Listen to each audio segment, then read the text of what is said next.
মাদবদির জমিন বড় এক নামি দামি জমিন। স্কুল মাঠে বিশাল বড় প্রোগ্রাম হয় আহলে সুন্নাত ওয়াল জামাত। এখানে ওলামায়ে কেরাম অনুরোধ করব আমরা সবাই এক হয়ে যাই। আপনাদেরও দায়িত্ব আছে না নাই? আপনাদের দায়িত্ব কি? ফেসবুকে লিখবেন অমুকে অমুকের খারাপ করে, হ্যাঁ? কখনো আলেম ওলামাদের বিরুদ্ধে লিখবেন, কোন যে লাইনের হোক, কারো বিরুদ্ধে। আপনি কে? আপনি লেখার কি? আপনাকে অধিকার দিছে কে? এটাকে বলে অনাধিকার চর্চা করা। আপনি আলেমের বিরুদ্ধে লেখলে গুনাহ হবে, গুনাহ হবে, গুনাহ হবে। আপনার অধিকার নাই লেখা।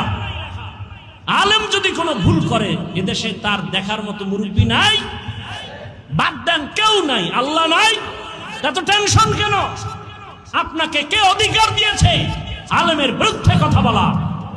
আপনার বংশ শুদ্ধ ধ্বংস হয়ে যাবে। হচ্ছে, দেখেন না?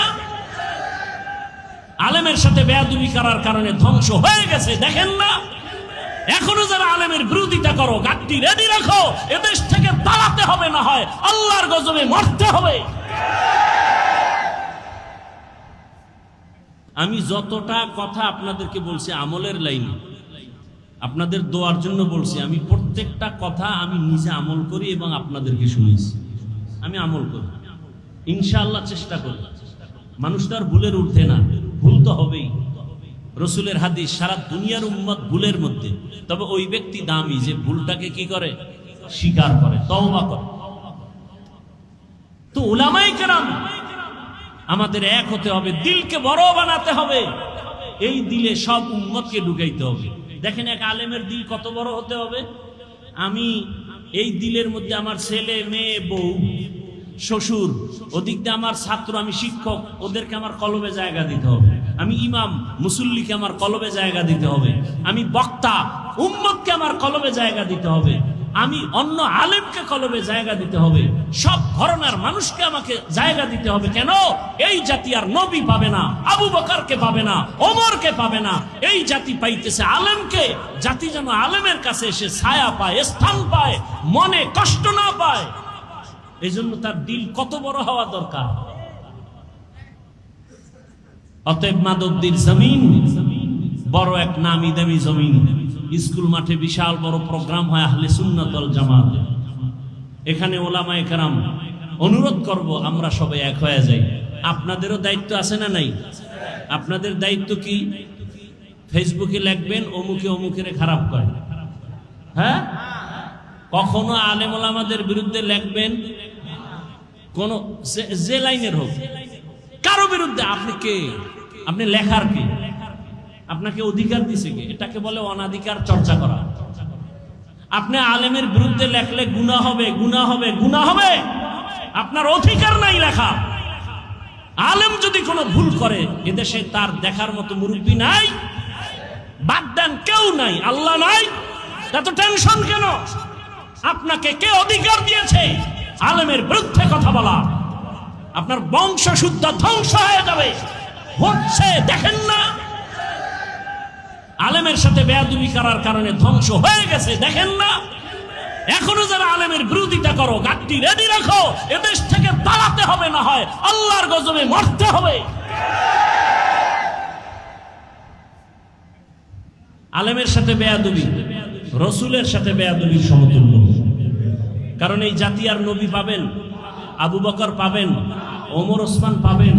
অতএব ওলামায়ে কেরাম এই জাতির মাথার মুকুট, ওয়ারাসাতুল আম্বিয়া। আমাদেরও সতর্ক হয়ে চলতে হবে, আপনাদেরও সতর্ক অবস্থানে থাকতে হবে।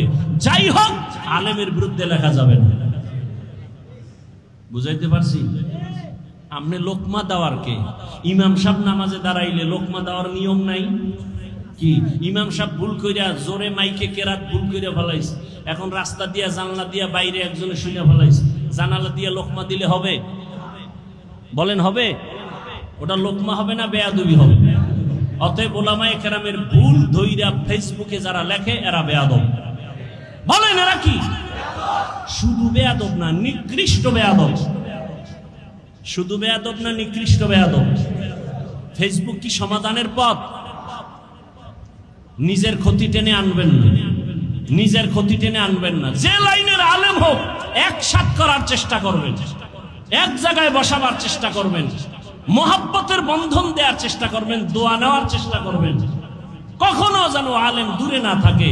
এ দেশের আলেম যদি এক হয়, এই মুহূর্তে যদি এ দেশের উলামায়ে কেরাম এক হয়, বাংলার জমিনে 50 বছর পর্যন্ত আলেমের চোখের দিকে তাকায় বাংলাদেশে কথা বলার কোনো সন্তান নাই। এই জন্যই তো চোর দুর্নীতিবাজের ঘুম নাই। এই দেশে ইসলাম চায় না কারা? দুর্নীতিবাজ যারা। এই দেশে ইসলাম চায় না কারা? চোর ডাকাত যারা। এই দেশে ইসলাম চায় না কারা? মা বাবার অভিশপ্ত সন্তান যারা। মা বাবার অভিশপ্ত সন্তানেরা ইসলাম চায় না। চোর যারা, চুরি করার অভ্যাস, ওরা ইসলাম চায় না। দুর্নীতিবাজেরা ইসলাম চায় না। মানুষ হত্যা যারা করে এরা ইসলাম চায় না। ইসলাম আসলে শান্তি ওই গুন্ডায়ও জানে, ইসলাম আসলে শান্তি এটা দুর্নীতিবাজও জানে। মানে না কেন? ওদের পেটের ক্ষুধা নিবারণ হবে না। কিন্তু দুঃখ, আমরা এক হতে পারতেছি না।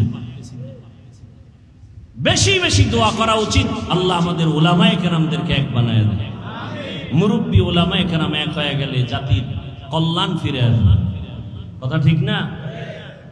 ইনশাআল্লাহ আমরা আজকে একটা শপথ করে যাব, কারো উপকার করতে পারি আর না পারি ক্ষতি করব না। আর কোনো ওয়াজের দরকার নেই। আমরা কারো উপকার করতে পারি আর না পারি ক্ষতি করব না। আমরা কারো প্রশংসা করতে পারি বা না পারি বদনাম করব না ইনশাআল্লাহ। আমরা কারো প্রশংসা করতে পারি আর না পারি কি করব না? বদনাম করব না। আল্লাহ তৌফিক দান করুন। বয়ান সারা রাত করলে সারা রাত করা যাবে, কিন্তু আমলের দরজা তো সব ছোট দিকে হয়। এই এখন বয়ান শুনে ফজরের নামাজ যদি না পড়েন ফায়দা হবে? বলেন।